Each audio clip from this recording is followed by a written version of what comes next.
There's already no shortage of unclassified weather modification programs by the government.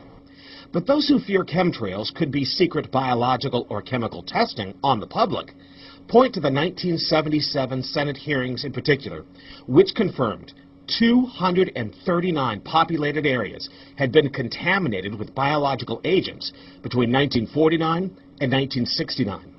Later, the 1994 Rockefeller Report concluded hundreds of thousands of military personnel were also subjected to secret biological experiments over the last 60 years.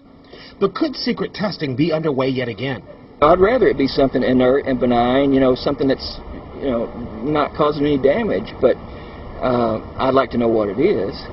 KSLA News 12 discovered chemtrails are even mentioned by name in the initial draft of House Bill 2977 back in 2001 under the Space Preservation Act. But the military denies any such program exists. Jeff Farrell, KSLA News 12 reporting. And, it turns out until 9 years ago, the government had the right under U.S. law to conduct secret testing on the American public under specific conditions. Only a public outcry repealed part of that law with some exceptions.